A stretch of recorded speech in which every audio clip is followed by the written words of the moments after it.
I firmly believe that you're only given as much as you can handle, as much negativity, as much failure, as much disappointment. This too shall pass. If you grasp for a new beginning, if you pull yourself up and move back into the world with a plan.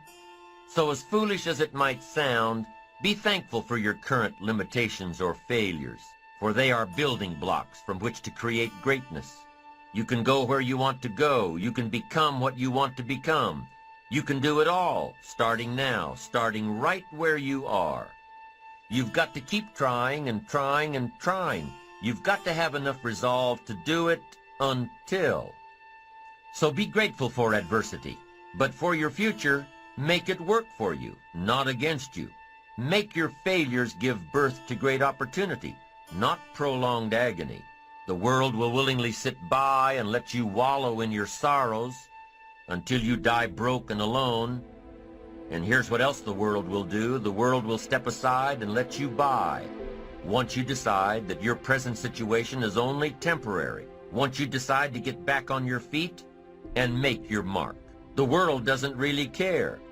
So you have to. You have to care. In your own enlightened self-interest, give a run at adventure. Keep your eyes firmly on the achievement, on your ambition, and not merely existence and self-pity. Make a commitment to excellence. You have to be relentless. You have to never let off the gas, never stop, never quit. Never allow anyone to talk you out of the dream, the vision, and ideas that God has sent you. And understand that for every level, there's another devil. Never underestimate the power of small actions executed consistently. Never underestimate the power of momentum, because things in motion tend to stay in motion. And never underestimate yourself, because you are no different than any other change maker who has ever walked on this earth. I want you to think about one problem that you are passionate about. One problem that you want to start solving. And over the next 2 weeks, the next 14 days, I want you to come up with some small, consistent actions that you can begin implementing in your personal life to start solving this problem. And I promise you, you'll begin taking these actions, and it will start gaining momentum, and you will build a little initiative. And as you start to have an impact, people will begin asking you the question, how do you plan on changing the world? You take a little step back, put a big smile on your face, and respond with those 3 simple but extremely powerful words. Small, consistent actions. But the first thing you've got to do is decide if where I am hurts, if where I am is killing me, where do I want to be? Decide clearly and define where it is you want to be. What would it feel like to be more happy? Right? Define that. So where do you want to be? When you're working in these moments of desperation, where things are just so raw that you need to survive, you start taking this kind of honest inventory of yourself and you put things together. That's how you do it. So decide where you want to be, look at your inventory, and figure out what needs to go and what you need to add, what you need to build on. This is how life works. You got to do this stuff, because once you do that, it puts you in a whole different place. It puts you in a place where you have the tools to save yourself. Right? When nobody's coming, when there's no help coming, what are you going to do? You're going to sit there and just die? So you've got to do this thing yourself. And how do you do this? You've got to get inside of yourself and pull something out of yourself and get into this process that's saving yourself. It's going to be a process. Is it going to be hard? Yes, it's going to be hard. Is it going to be a struggle? Oh, I can guarantee that. Is it going to be some pain? You better believe there'll be some pain. But what you're going to discover is that you're a different creature. You're a different creature. You're not somebody who's living this pre-packaged life where everybody knows how your story is going to end, where everybody knows what's possible for you. No, that's not it. You're a different creature. Your blueprint is magnificent. Your blueprint is creative. You can do more than this. You can save yourself. You have the power to change your reality. You don't like where you are? You can change it. That's in you. That's what you discover. The kind of creature you are, the real nature of who you are. But you've got to be willing to reinvent yourself. And that's the key. That's the key. If you want to save yourself when you get in moments like these, in these hard, difficult times where it looks like nothing is going to work, you're just going to rot and die and everything you've worked for is falling apart, nobody's going to help you, you've got to reinvent yourself. Just keep moving forward. Stay busy. Moving in the right direction. Looking, opening doors, knocking on doors, finding a way out of no way. When life goes from bad to unbearable. It's when you've been knocked to your knees, your back is against the wall, right? You've run out of money, you've run out of friends, people who believe in you and in your ideas. You've been used up and thrown away. Right? You're desperate, you're afraid.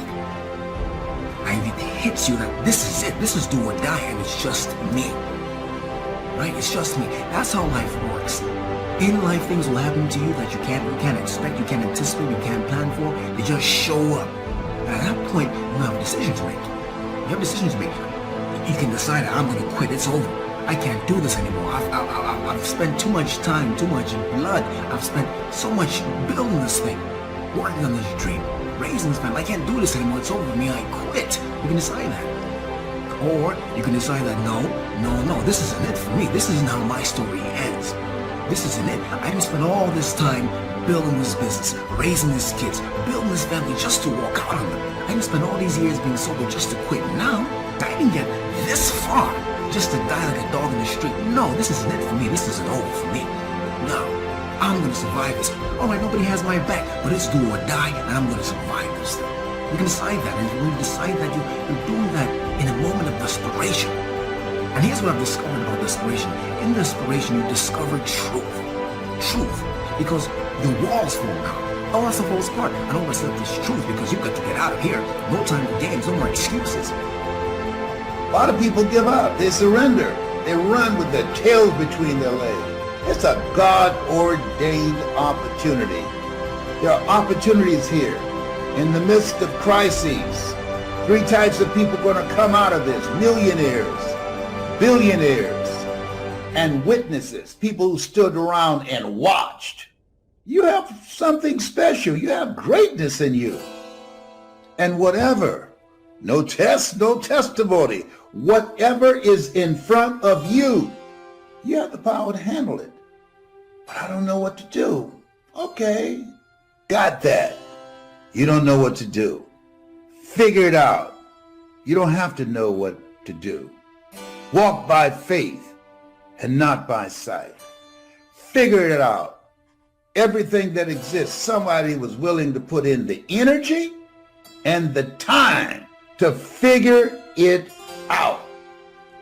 And even when we see the power of it, the need for consistency, we all know that it's underrated. It's not celebrated. We can flip through Instagram and we can flip through social media and celebrate when someone loses. It's easy to celebrate when someone loses 50 pounds in 2 weeks, and we celebrate it and it's awesome, and I think we should. But it's easy to overlook the person who's maintained a weight for a whole year from consistently eating healthy, consistently working out, and consistently making decisions every day to maintain the year goal weight. It's easy to celebrate one-offs, to celebrate the moment, and we should. Hear me. I am just telling you that we get bored of consistency. You see, we assume in our culture today that growth, new levels, promotion all come quickly as a result of a moment of faith. We celebrate the tip of the iceberg, but what we often miss and what is underrated, Daniel, is this huge amount of consistent faith under the water. What areas of your life do you need to be more consistent in? Some of your thoughts and visions are so big and so outlandish and so powerful and amazing, you'll end up talking yourself out of that dream from saying, I can't afford that. Well, guess what? There's a lot of shit I can't afford. There's a lot of visions and dreams that I still can't afford. I came here to remind you that when people laugh at your visions and ideas, it's only because they don't have their own visions and ideas around what they're supposed to do with their life or their careers. People that don't have their own visions they become vision killers. They don't have dreams for themselves. They don't have any hopes.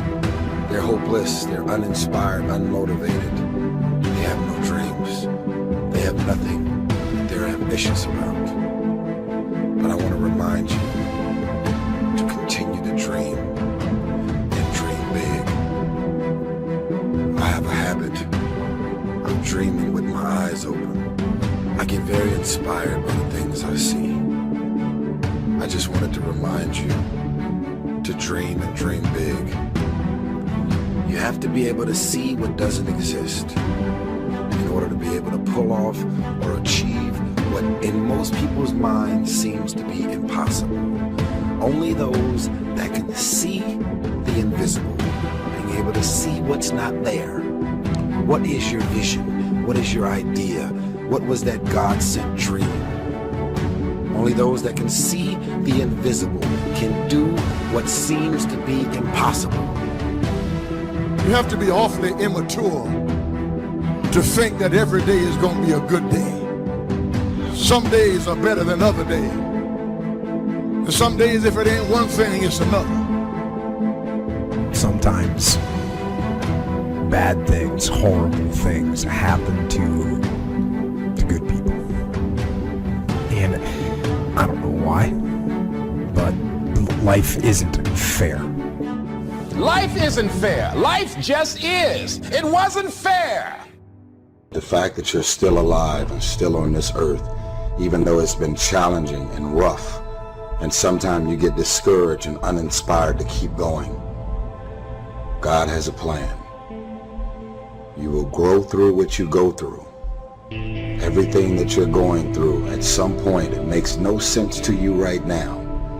But at some point, God is going to reveal to you why all of these issues, challenges, and problems continue to show up and what you were supposed to learn from it. A good person in the wrong place, in the wrong time, can end up just a victim of fate and of reality. And it can be horrible and heart-wrenching, and disease like cancer and MS and horrible diseases and accidents, but when those bad things happen, what are you going to do? How are you going to lead? Are you going to get angry? Are you going to start going down the spiral of negativity? Or are you going to let this horrible situation dictate the way you feel and the way you handle it? All I need you to do is not throw away your confidence. All I need you to do is stay in the game. All I need you to do is put one foot in front of the other. All I need you to do is keep the confidence. Because if you persevere, there's a promise that has your name on it. Right, the question becomes this: can you be committed to the process of what you're doing without being emotionally attached to the results of what you're doing? Regardless of situation, regardless of circumstance, regardless of what happened, I'm gonna show up and I'm gonna give everything I got to it because I'm working for something that's totally different. Can you be committed to the process of what you're doing without being emotionally attached to the results of what you're doing? In other words, if you don't get what you thought you was gonna get, will you still be the same individual? If the situation don't turn out the way you thought it would turn out, will you still be the same individual? The quote says it: you judge the character of a man not by where he stands in times of comfort and convenience. You judge the character of a man by where he stands in times of challenge and controversy. Right? I'm talking concrete commitment. Right? Not that commitment, I'm gonna show up, I'll be there, coach, yeah, I'll go to meetings, yeah, I'm gonna go out, I might run hard. Not that, man, not that cheap stuff, man. Not that counterfeit stuff. I'm talking concrete commitment.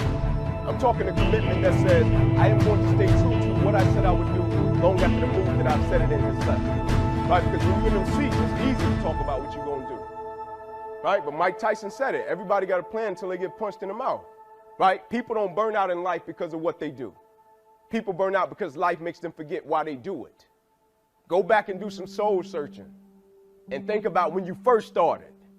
Many people give up on the 1 yard line. Where if they have the determination just to keep on knocking. It's a funny thing about life. If you're home one day and someone is knocking on the door and you say, I don't want to be bothered today. And if that person just keep on knocking, say, can you believe that fool's still knocking? Pretty soon you say, what is it? What do you want? And that's how you've got to be about your dream. Some people, well, I guess ain't nobody home. I knocked on the door, but nobody came. I guess opportunity probably went out the back door. Oh, no. See, life is not just that simple. It's not that cut and dry. And that's why most people never realize their personal greatness, because they're casual about life. And when you're casual about life, you will end up a casualty. And I'm saying to you, if you keep going, if you keep looking for a way, where there's a will, there's a way. If you keep moving, if you keep falling forward, if you keep getting back up, something's going to happen. Bob Marley said something I like. He said, you never know how strong you are until being strong is all you have. You never know how strong you are until being strong is all you have. It's your only option. And you'll discover, if you don't panic, if you don't run, you'll discover you are stronger than you give yourself credit for being. Don't surrender. Don't give in. Step up to the challenge. Be the one that other people look to. Absorb that impact. Absorb that negativity. Draw fire. Bring that pain to me.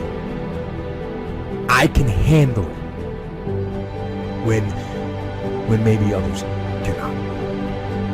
When bad things are happening, I am going to try and be the one good thing. And in fighting, we will win. And if not the battle, and if not the war, we will win because our spirit, it will never surrender. And that is the ultimate victory. To hold your head high, and even in the face of inescapable defeat, to stand and to fight. That is to win. Dreams without goals remain dreams, just dreams, and ultimately fuel disappointment. Dreams without goals, yearly goals, life goals, monthly goals, hourly goals, minute by minute goals. Dreams without goals are just dreams, and they ultimately fuel disappointment. Goals on the road to achievement cannot be achieved without discipline and consistency. You understand? Between goals and achievement are discipline and consistency. Before you can be a painter who can paint what's beyond mere memory, you have to inculcate that discipline, skill, and a lot of that is painful repetition and hard grinding work. It's the sacrifice of the present for the future. That's discipline as the precondition for freedom. But once you manage that, then things open up. And virtually everything you learn of value is like that. It's very, very, very difficult to learn to write. And there's arbitrary rules that you have to follow and bind yourself to. Disciplinary institutions, universities, are exactly that. Is they're places of guidance, and they're places to encourage people to develop the discipline that's necessary to see beyond the discipline. I mean, that's why we have disciplines, right? I mean, the words aren't there by accident. You have to narrow yourself first, and then you can broaden outward. And so that's part of the process of maturation. I mean, that's part of the sacrifice of childhood. What we have to understand about developing ourselves and getting better is that it doesn't take brilliance, and it doesn't take a lot of time, and it doesn't even take a lot of effort, but it must be intentional.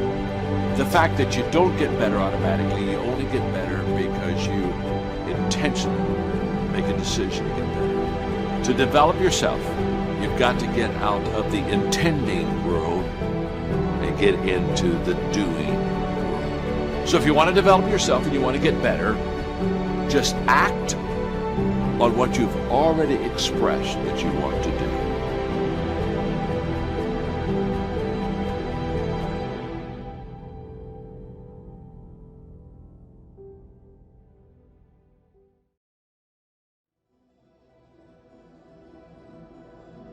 The biggest poison in us is regret. Bad decisions, hasty decisions, too fast, and affects the next 20 years of your life because you made the wrong decision. What makes us make these fast decisions? Fear? Let the fear of regret fuel you to take action today, now. It doesn't matter to me any longer how long I live. What matters to me most is how I live. Every day, ask yourself that question, how you living? That if you're gonna do something, you do it the right way. That it's never wrong to do the right thing. That how you do anything is how you do everything. Most of us who are human have to deal with regret from time to time. I'm sure you can agree. Maybe regret because of a poor decision we made. You know, things that I wish I had done differently in my life or in my ministry. Of course, who wouldn't want to take another go at something and improve on the first try by doing it again? But the fact is, you don't get that chance. Don't let regret beat you down. Don't be a slave to regret. No, let it teach you. Let it make you better. The only one that can stop you is you. If you let your mistakes define you, if you wear labels that people stick on you, that will keep you from your destiny. And when someone keeps bringing up your past mistakes, trying to get you to live condemned, you can't stop them from putting labels on you, but you can take them right off. My past is not over. My mistakes are behind me. My failures are in my yesterday. And you know what? I'm not bringing them into today. Leave the past and move forward. You're going to have to put that where it belongs. You know, we all have a past, but we don't need to live there anymore. If you ask people what they regret, especially as they get older, what they generally report is things not done. So they don't regret so much mistakes they've made, although of course people obviously regret mistakes they've made as well. So they don't exactly regret sins of commission, right? Errors that they've actively made. They torment themselves for opportunities that had presented themselves that they did not, let's say, exploit or engage in. The regret we feel for things that we've done, though intense, only lasts a short period of time. But the regret that we feel for things that we missed out on, that can extend throughout a lifetime. Because most of us are scared, and we choose to lead an easy life. We choose to take the safe path. And by doing so, we start to rack up those regrets. But there is a solution. You have to be willing to be bold. Bad decisions, hasty decisions, too fast, and affects the next 20 years of your life because you made the wrong decision. If you'd have just waited, got all your information together, settled yourself, you'd have been better. What makes us make these fast decisions? Fear? It takes discipline to face your fears so you can conquer them. And that's what discipline is. Discipline means taking the hard road, the uphill road, to do what's right. And regret, in and of itself, it's worthless. So, learn and move on. True desire in the heart, whatever it is you want to do, work hard to get it. Don't just aspire to make a living. Aspire to make a difference. That was my mindset. And that's how you get through things. You put yourself, you immerse yourself wherever it is, you become that. You become that and give yourself no way out. The scariest thing in the world to me, even to this day, was that could have been the rest of my life. I thought then I was trying hard. That's the scariest thing in the world. To absorb, let life touch you. Don't let it kill you, but let it touch you. The experiences you have, the good ones, the bad ones, the highs and the lows. Part of the gift you can give to others is the gift of your experience if you remember. If it's vivid, if it's powerful, if it's fresh, if it's unique, if it's vital, you can really affect other people with the relating your own experiences, just because we're too lazy to live the experience and then reflect on it. Live another week and reflect on it. Take a half a day at the end of the month, reflecting over the month. What were the numbers? Some weren't good, some were good. The books you read, the books you heard about, relating your experiences at the end of the month. At the end of the year, take a weekend. Take some time reflecting. Goals are major to a genuinely success-oriented person. Without them, you're just playing around. The difference between a goal-directed individual and someone without goals is like the difference between a Wimbledon champion and a kid batting a tennis ball around on a court with no net. No opponent to bring out the best in him, and no way of keeping score. Despite everything that's been written about the importance of goal setting, very few people actually put it into practice.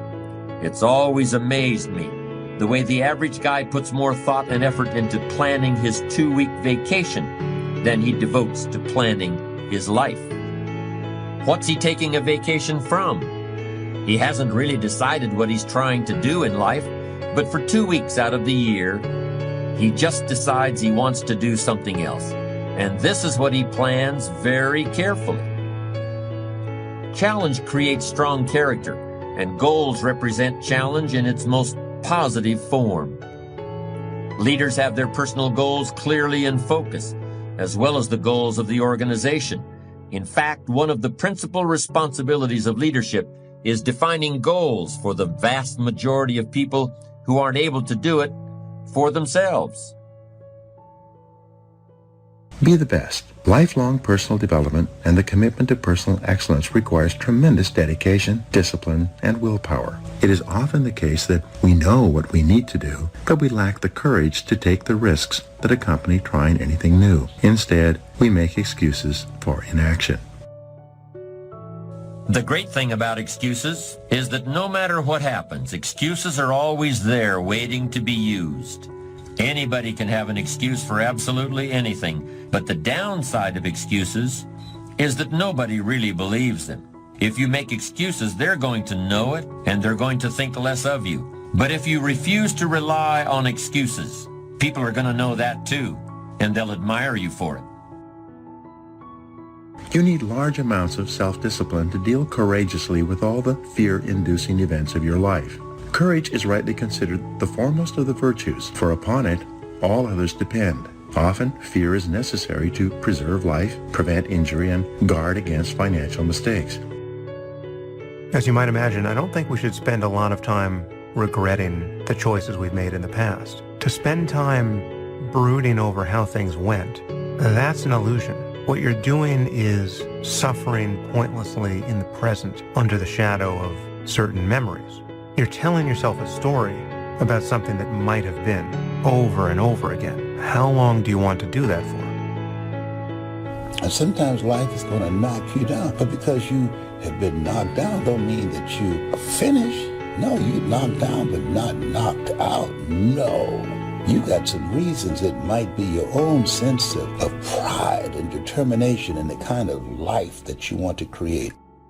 So, if everyone is afraid, what is the difference between the brave person and the coward? The brave person disciplines himself to confront, deal with, and act in spite of the fear. In contrast, the coward allows himself to be dominated and controlled by the fear. The difference between the hero and the coward is that the hero sticks in there 5 minutes longer.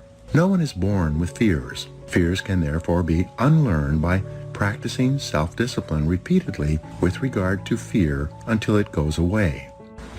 The most common fears that we experience, which often sabotage all hopes for success, are the fears of failure, poverty, and loss of money. These fears cause people to avoid risk of any kind and to reject opportunity when it's presented to them. Over the years, I've developed some ideas about effective goal setting, and I'd like to share those with you in a moment.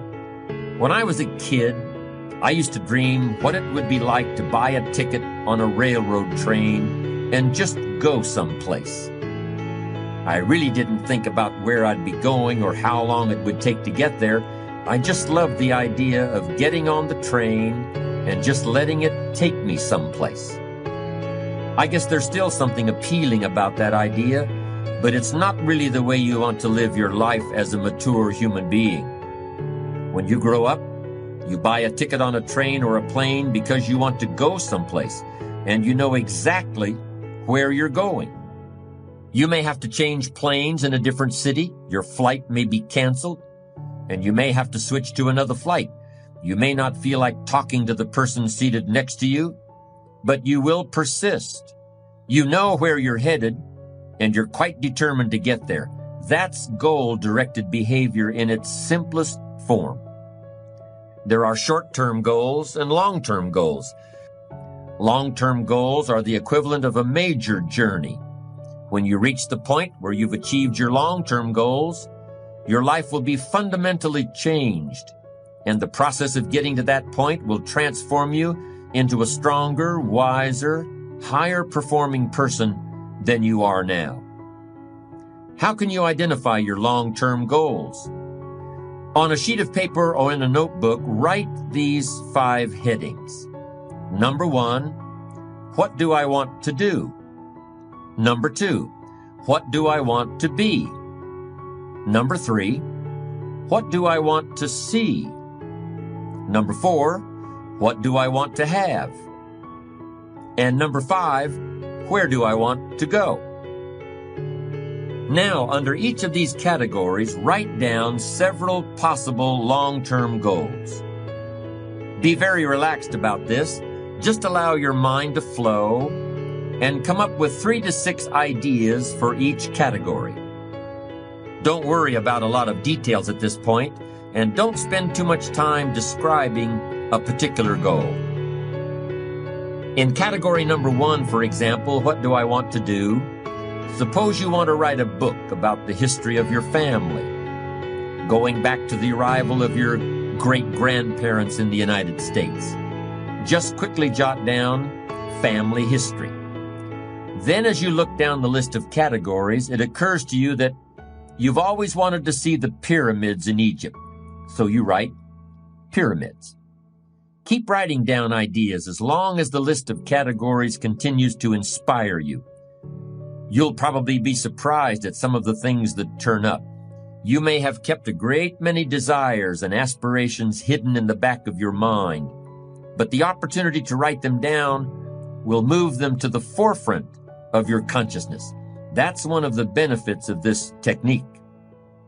When you're satisfied with your list of long-term goals, read through the list once again. Then, beside each item, write the number of years that you believe it will take you to achieve that particular goal. For example, you may estimate that it will take you 10 years to research and write the book on your family history. But you'll need only 5 years to get yourself into a position where you can take a trip to the pyramids. Create a time frame like this for every one of your long-term goals.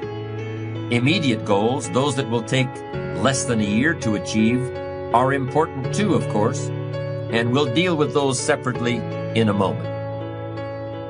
When you're finished entering your time frames, there should be a fairly balanced distribution of all your goals. If there are many 1- and 3-year objectives, but only a few in the 10-year category, maybe you need to think more about what you really want your life to add up to. What kind of life you really want to build over the long run. But if there's a preponderance of 10-year goals and relatively few of the shorter-term variety, This may be an indication that you're putting things off, that you're focused too much on where you'll be at the end of the day and not enough on what you can accomplish right now. Keep working on your list, adding and subtracting goals with various time frames until you've created a more or less even distribution.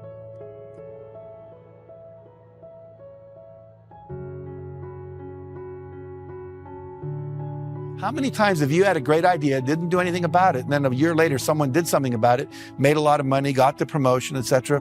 So when you have the idea, the inspiration to act, it's time. Act. And you don't have to know it perfectly. You know, you can drive from here to California, wherever you might be, assuming you're not in Hawaii, by going west. And what happens is that you don't have to see the whole route. You only need to see 200 yards ahead of you. At night, you can drive just with your headlights, and the headlights keep moving with you. And your goal in life is to get in the game. You don't have to see the whole blueprint. You just have to see the next steps, the next steps, the next steps. And if you keep taking the next steps, eventually you get to where you want to go. Does that make sense?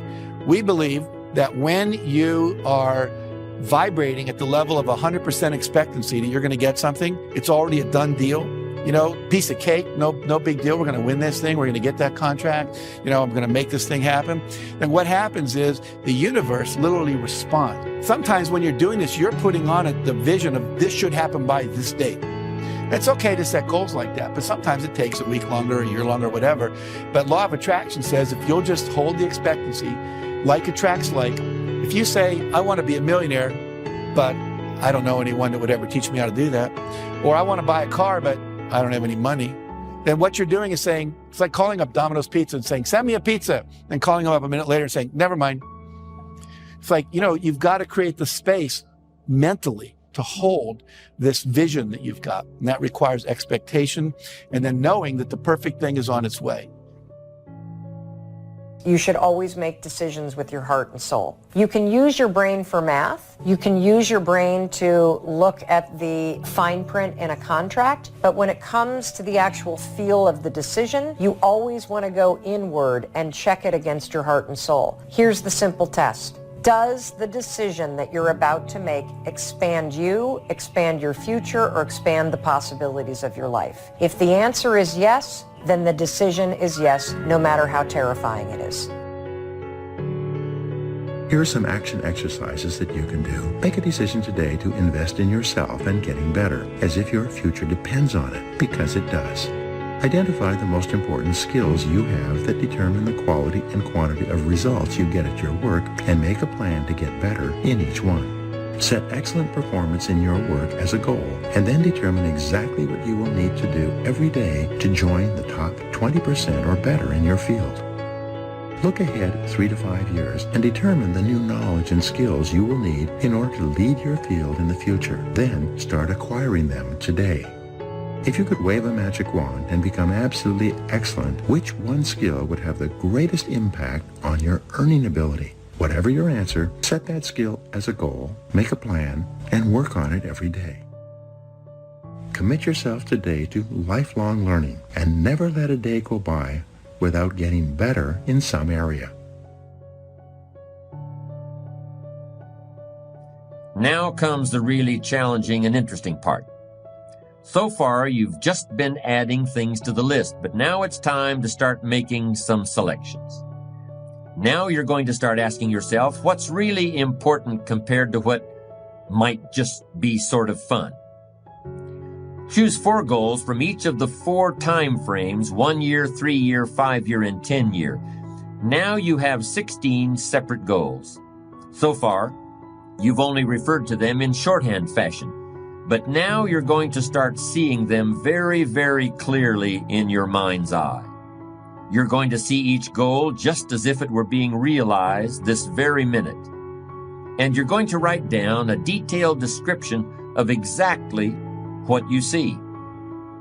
Do you intend to open a handmade furniture store in 3 years? What will the store look like from the street out front? Will there be gold leaf lettering on the windows? Or will there be a sign hanging over the door instead? How many square feet will the store contain? Will there be a showroom area for the furniture in front and a workspace in back? Or will the furniture be built at a different location? Do you intend to have any employees, or will you run the business entirely by yourself? Think of all the questions that need to be answered in order to see your goal with absolute clarity. Review what you've written at times, and keep track of your progress toward these objectives. Above all, persevere. Goal setting is a very important first step, but goal achievement is a continuous, lifelong process. That's what makes it so challenging. That's also why it's so extremely rewarding to finally attain your long-term goals. With regard to immediate goals, those that require anywhere from a day to a year to achieve, I recommend creating lots of objectives that can be accomplished in a month or less. Write them down. Read what you've written at frequent intervals. Keep track of your progress. And do something often that brings you closer to realizing these very short-term objectives. That way, you'll always have something to celebrate. These goals are not only important in their own right, they're also confidence builders and motivators toward a lifestyle based on perseverance and achievement.